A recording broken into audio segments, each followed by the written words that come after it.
আসসালামু আলাইকুম। আশা করি সবাই ভালো আছেন। আজকের বিষয় নিয়ে আজকে আমরা আলোচনা করব কম্পিউটার নিয়ে। তো কম্পিউটার যারা আমরা ইউজ করছি, কম্পিউটার বা ল্যাপটপের বিষয়টা একটু ভিন্ন হবে। আর কম্পিউটার মানে ডেস্কটপ যেটা বলছি, ডেস্কটপ যারা ইউজ করছি, তারা দেখবেন যে আরেকটা বিষয় আমি বলে দিচ্ছি প্রথমেই। Don't focus on me, focus on my word and focus what I am saying. Okay, আমি যা বলছি তার উপর ফোকাস করুন, আমাকে ফোকাস করার কোনো প্রয়োজন নেই। কারণ আমি আমার যে সেট আপটা আছে সেটা কিন্তু তেমন ভালো না, যেমন হয়তো ডার্ক দেখা যেতে পারে আমাকে। আমরা যখন ইউজ করি তখন বাইরের দিক দিয়ে যে আমাদের সিপিইউটা আছে, যে ক্যাচিং এর বাহিরটা তো আমরা সুন্দর করে পরিষ্কার করে রাখতে পারি বা রাখি, এটা যে কেউ করতে পারে। বাট ইনসাইড যে ভিতর সাইডটা আছে, এই ভিতর সাইডটা কিন্তু আমাদের অবশ্যই ক্লিনিং রাখা দরকার। তো সেটা তো আর সাধারণ যে কেউ করতে পারবে না। তো এর জন্য আর প্রতিদিন এটা করা সম্ভব না, কারণ ভিতরে আমরা যেই কম্পোনেন্ট গুলো আছে সেই কম্পোনেন্ট গুলো খুব সেন্সিটিভ কম্পোনেন্ট। যেমন মাদারবোর্ড আছে, প্রসেসর আছে, প্রসেসর কুলিং ফ্যান আছে, তারপরে র্যাম আছে, হার্ড ডিস্ক আছে, অথবা এসএসডি থাকতে পারে, তারপরে গ্রাফিক্স কার্ড যদি থাকে গ্রাফিক্স কার্ড থাকতে পারে। এইগুলোই ভিতরে থাকবে, আর পাওয়ার সাপ্লাই থাকবে। তো এগুলোর উপরে অনেক ডাস্ট পড়ে যায় বেশ কিছুদিন ইউজ করার পর, যেমন 6 মাস 1 বছর ইউজ করার পর ডাস্ট পড়ে যায়। এটা নির্ভর করে আপনার পরিবেশের উপর নির্ভর করে, যে আপনার এনভায়রনমেন্ট মানে আপনি কোথায় আছেন সেই উপর নির্ভর করে আপনার ডাস্ট জমা হয়। যেমন আমরা যদি মেইন রোডের পাশে যদি আমরা কম্পিউটার ব্যবহার করি, কোনো দোকান বা কোনো বাসায় থাকি, তাহলে গাড়ি যে গাড়ির যে চলাচল হয় এবং সেখানে কিন্তু ধুলোবালি বেশি অ্যাটাক করে সেখানে। তো সেই কারণে ওই এলাকাগুলোর যে কম্পিউটারগুলো আছে সেগুলো দ্রুত ডাস্ট জমা হয়। আর ভিতর সাইডগুলো যেখানে ধুলোবালি একটু কম, সেখানে একটু লেট করে ধুলোর জন্য।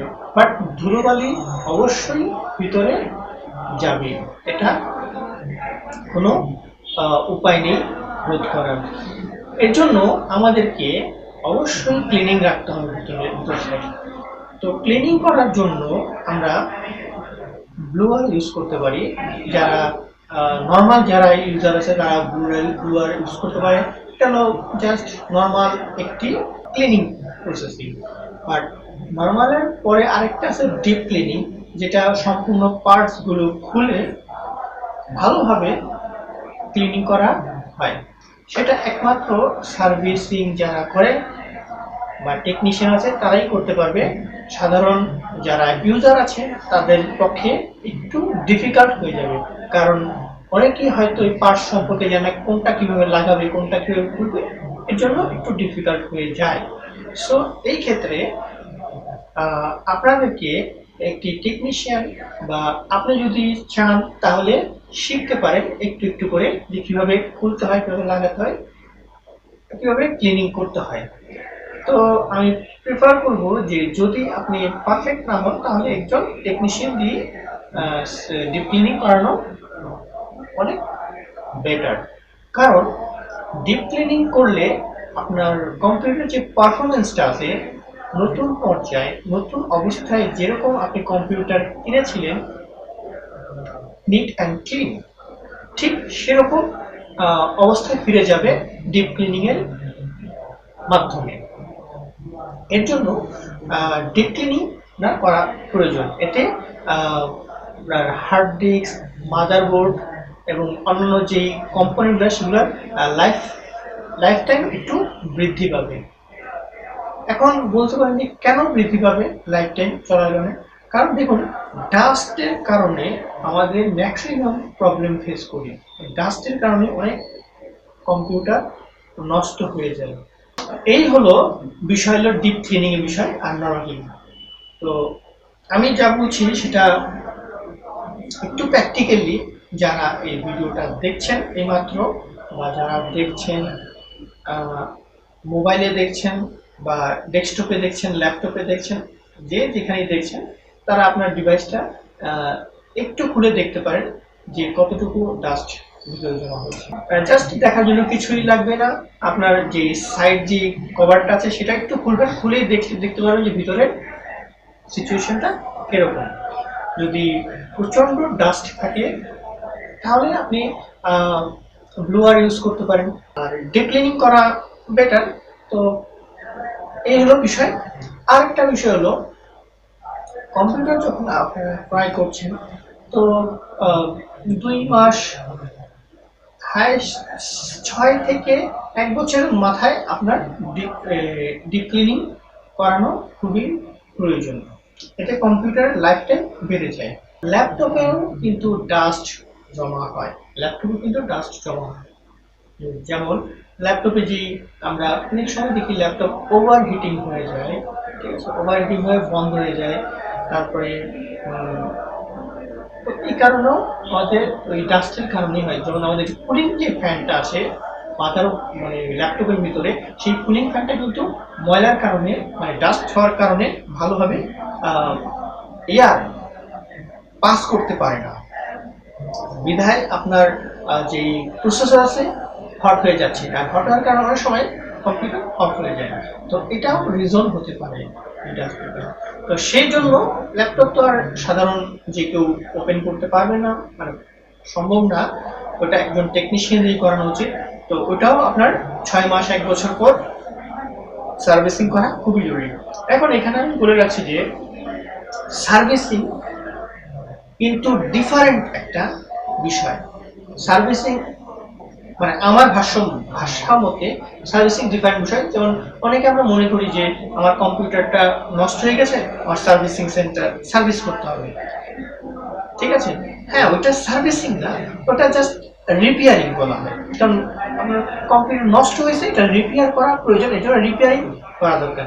সার্ভিসিং সেন্টার আছে, সেখানেই রিপেয়ার করে, বাট সার্ভিসিং আর রিপেয়ারের মধ্যে একটু পার্থক্য আছে। সার্ভিসিং আপনি ভালো কম্পিউটারও করতে পারেন। যেমন এই যে একটু আগে বললাম যে আপনার কম্পিউটারে ডাস্ট জমে যায়, ঠিক আছে, সেই ডাস্টগুলো ক্লিন করার জন্য আপনাকে সার্ভিসিং করা প্রয়োজন, এটা করে সার্ভিসিং এর আওতায় বলা হয়। তারপরে আপনার যেমন কম্পিউটার, যেমন আমরা উইন্ডোজ ক্র্যাশ করে, ঠিক আছে, উইন্ডোজ আমরা ইনস্টল করি, এটা হলো সার্ভিসিং এর একটা অংশ হতে পারে, এটা রিপেয়ারিং এর আওতায় পড়ে না। রিপেয়ারিং আওতায় কোনটা পড়ে? যেমন আমার মাদারবোর্ড ফল্ট করছে, কোনো পার্টস নষ্ট হয়েছে, সেটা নতুন করে পার্টস লাগানো, এটাকে রিপেয়ারের আওতায় বলে। সার্ভিসিং প্লাস রিপেয়ারের আওতায় বলে, বাট আমার ভাষ্যমতে আমি এটাই বলবো। তো এই জন্য আমি বলছি সার্ভিসিং যখন আমি বলবো তখন আপনার বুঝতে হবে যে এটা ক্লিনিং করা বা অন্যান্য যেই সমস্যা সেগুলো, সেই সমস্যাগুলো ফাইন্ড আউট করে সেগুলোর সমাধান দেওয়া, এটাকে আমি সার্ভিসিং এর আওতায় বলবো। এই জন্য বলছি সার্ভিসিং করানো খুবই জরুরি। এর জন্য আপনার একজন ভালো টেকনিশিয়ান আপনার প্রয়োজন। তো আমরাও এটা সার্ভিসটা, আমিও এই সার্ভিসটা দিয়ে থাকি। তো যদি প্রয়োজন হয় আমাদেরকেও কল করতে পারেন, সার্ভিসিং করার জন্য, রিপেয়ারিং করার জন্য করতে পারেন। এই জন্য সাইড থেকে আছে। আরেকটি বিষয় হলো, মানে আমি যেহেতু সার্ভিসিং করি এবং আমি কিন্তু ট্রেনিংও করি, যেমন অফিসিয়াল প্রোগ্রাম, এগুলো গ্রাফিক্স প্রোগ্রাম, তারপরে ওয়েব ডিজাইন ডেভেলপমেন্ট, এগুলো প্রোগ্রামগুলো আমি বেসিক যে বিষয়গুলো আছে সেগুলো আমি ট্রেনিং করাই। তো ট্রেনিং এর প্রয়োজন হয় তাহলে যোগাযোগ করতে পারবেন। এই অফিস প্রোগ্রাম নিয়ে আমি আরেকটি চ্যানেল বানিয়েছি, হয়তো অনেকেই জানে না। তো ওই চ্যানেলে আপনারা যেতে পারেন, আমি ডেসক্রিপশন বক্সে চ্যানেলের লিঙ্ক দিয়ে দেব। সেই চ্যানেলটা নতুন, সেই জন্য চ্যানেলের নাম দেওয়া হয়েছে, কিন্তু ওই লিঙ্কের নাম নেই। তো আমি নিচে লিঙ্ক দিয়ে দেবো, আপনি লিঙ্ক ক্লিক করে আপনি ওই চ্যানেলে যেতে হবে, ওই চ্যানেলটাও ঘুরে আসতে পারেন, সাবস্ক্রাইব করে রাখতে পারেন। ওইখানে আমি নিয়মিত ওই ক্লাসগুলো এখানে আপলোড করব। এখন বর্তমানে ওই চ্যানেলে Microsoft Word, Excel, PowerPoint নিয়ে বেশ কিছু টিউটোরিয়াল এখানে আপলোড করা হয়েছে, তো এখানে দেখতে পারেন। আর ওটা নিয়ে আমি কাজ করছি, তো দুটো নিয়ে আমি কাজ করছি, দুটা চ্যানেলই। আর ওই চ্যানেলটা আমি শুধু ওই রিলেটেড রাখবো, ওই ট্রেনিং রিলেটেড। আর এই চ্যানেলটা যেটা আমি এখন দেখছি, টেক টিচার রুহুল, সেটা আমি এই আপনার হার্ডওয়্যার বা কম্পিউটারের যত সমস্যা আছে সেই সমস্যার সমাধান নিয়ে আলোচনা করবো, এবং কিভাবে সমাধান দিতে হয় সেটা নিয়ে এই চ্যানেলের মধ্যে আমি আপলোড করতে পারবো। যদি আপনাদের কোনো কোশ্চেন থাকে তাহলে আমার কমেন্টস করে করতে পারেন, অথবা আমার একটি ডেসক্রিপশন বক্সে আমি আমার ইমেল অ্যাড্রেস দিয়ে দেবো, সেই ইমেল অ্যাড্রেসও আপনারা আপনাদের সমস্যা লিখে পাঠাতে পারেন। আমি সেই সমস্যার সমাধান নিয়ে নেক্সট ভিডিওতে কভার করে দেবো। তো অবশ্যই আপনারা যোগাযোগ রাখবেন। আর আমি এখন কন্টিনিউ যোগাযোগ রাখার চেষ্টা করবো, ইউটিউবের মাধ্যমে আমি ভিডিও বানার চেষ্টা করবো। আশা করি সবাই ভালো আছেন এবং ভালো থাকেন। এই কামনা নিয়ে আজকের এই ভিডিওটা আমি এখানেই সমাপ্ত করছি।